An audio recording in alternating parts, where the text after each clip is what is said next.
Район үзәк дәваханәсендә 2020 елдагы эшчәнлеккә, финанс-икътисади торышка анализ бирү максатында отчет җыелышы узды. Төп доклад белән медицина статистикасы кабинеты мөдире Гөлназ Нуриева чыгыш ясады.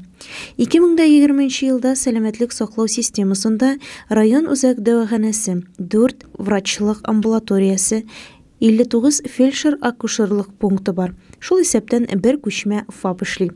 Учреждениенең төп бурычы беренчел медик-санитар ярдәм күрсәтү, поликлиника шартларында авыруларны ачыклау һәм дәвалау, профилактикалау, кискен һәм хроник авыруларны хирургия һәм травматология патологиясын стационар дәвалау, акушерлык гинекология ярдәме, балаларга медицина ярдәме, вакцина профилактика, стоматология һәм башкалар.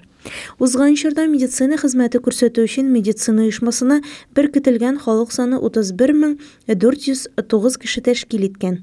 Сәламәтлек саклау тармагында хезмәткәрләр саны 537 кеше тәшкил итеп, шул исәптән 84 табиб, 290 урта медицина хезмәткәрләре һәм 163 башка персонал бар. В течение года принято на работу 11 врачей, 28 среднего медицинского персонала. Администрации района всего предоставлено служебное жилье 20 специалистам, 9 врачам Центральной районной больницы арендуют за свой счет. По программе «Земский доктор» 6 врачей получили единовременное пособие. Ел дәвамында поликлиникага 172 кеше килү теркәлгән. Әйткәндәй, 2020 елда халык арасында авыручылар саны узган ел белән чагыштырганда 14%-ка кимегән. 2020 елда өлкән халыкның аерым категорияларын диспансерлаштыруга 2533 кеше килеп, аның икенче этабын 542 кеше узган. Демографик күрсәткечләргә килгәндә, соңгы 5 ел эчендә районда халыкның табигый кимүе күзәтелә, ягъни үлүчеләр саны туучылар саныннан күбрәк. Әйтергә кирәк, район үзәк дәваханәсе бүлекчәләренең матди-техник базасы ел саен яхшыртыла. Узган чорда республика бюджеты исәбеннән ашыгыч медицина ярдәме күрсәтү бүлекчәсе, хуҗалык корпусы биналарында капиталь ремонт ясалган. Районның ерактагы авылларында яшәүчеләргә медицина ярдәме күрсәтүнең үтемлелеген һәм сыйфатын яхшырту максатында ел дәвамында планлы рәвештә 5 фельдшерлык-акушерлык пунктында Бердәм Россия сәяси партиясенең эшлекле гамәлләр проекты урындагы инициативаларын яклау программасы рамкаларында муниципаль бюджет исәбенә капиталь ремонтлар үткәрелгән. В части улучшения материально-технической базы подразделения ЦРБ проведены следующие мероприятия. За счет средств республиканского бюджета проведен капитальный ремонт здания скорой медицинской помощи хозяйственного корпуса в целях улучшения доступности и качества оказания медицинской помощи жителям отдаленных деревень Илишевского района. В течение года планомерно проводится капитальный ремонт.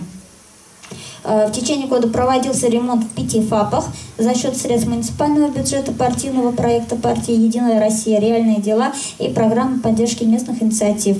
Ремонт осуществлялся усилиями сельских поселений и населения, работников Центральной районной больницы в соответствии с требованиями санитарных норм и правил. В ноябре 2020 года состоялось открытие Грузевского фельдшерско-акушерского пункта, построенного в рамках республиканской адресной инвестиционной программы.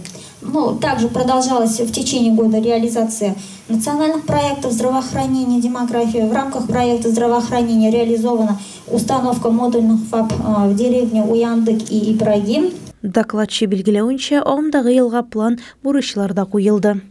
Җыелышта муниципаль район хакимияте башлыгы Илдар Мустафин катнашып, табибларга авыр һәм тынгысыз хезмәтләре өчен рәхмәт сүзләрен, киләчәккә теләк тәкъдимнәрен җиткерде. Шулай ук төп докладчының чыгышын тулыландырып, район үзәк дәваханәсе баш табибы Рәзидә Гатауллина, планлы икътисади бүлек начальнигы Ойгөл Хаҗиева, табиб-онколог Илшат Ханнанов, табиб-акушер-гинеколог Маһира Садирова, табиб-кардиолог Алсу Иламанова үз өлкәләре буенча анализ тәкъдим итте. Район Майя газетының махсус хәбәрчесе Эльфира Нигъматуллина, Луиза Шарафутдинова, Илеш телерадиокомпаниясе.